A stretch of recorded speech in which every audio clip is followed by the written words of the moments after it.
বরাবরের মতো এবারও রাজধানীতে পবিত্র ঈদ উল ফিতরের প্রধান জামাত অনুষ্ঠিত হবে জাতীয় ঈদগাহ ময়দানে। সে লক্ষ্যে প্রস্তুত করা হয়েছে ময়দান। সকালে ঈদগাহের শেষ সময়ের প্রস্তুতি পরিদর্শন করেন ঢাকা সিটি কর্পোরেশনের প্রশাসক মোহাম্মদ শাহজাহান মিয়া। পরে মুসল্লিদের নিরাপত্তা ও ব্যবস্থাপনার বিভিন্ন পদক্ষেপ নিয়ে গণমাধ্যমে কথা বলেন তিনি। এবারের ঈদ জামাতে রাষ্ট্রপতি, প্রধান উপদেষ্টা, উপদেষ্টা পরিষদের সদস্য সহ বিভিন্ন শ্রেণী পেশার মানুষ অংশ নেবেন বলে জানান সিটি প্রশাসক।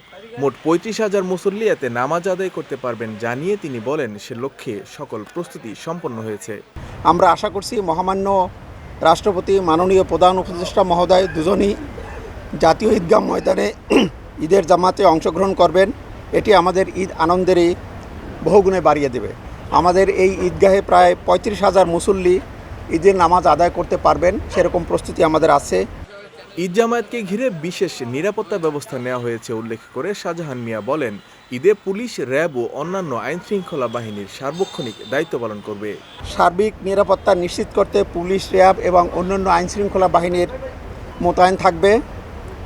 অজু এবং টয়লেটের সুব্যবস্থা থাকবে, সুপেয় পানিরও সুব্যবস্থা থাকবে। যেহেতু নামাজ আদায়ের জন্য পবিত্র আরামদায়ক কার্পেট এখানে বিছানো হয়েছে, কাজেই কাউকে জায়নামাজ এখানে নিয়ে আসতে হবে না এবং সুপেয় পানির ব্যবস্থা থাকায় কাউকে পানি নিয়ে আসতে হবে না এখানে। ঈদের প্রধান জামাত অনুষ্ঠিত হবে সকাল 8:30টায়। এদিকে জরুরি স্বাস্থ্যসেবার জন্য মেডিকেল টিম ও অ্যাম্বুলেন্স, অজু ও টয়লেটের ব্যবস্থা রাখা হবে বলেও জানান সিটি কর্পোরেশনের এই প্রশাসক। মানিক মোহাম্মদ ওমর, বিজয় টিভি, ঢাকা।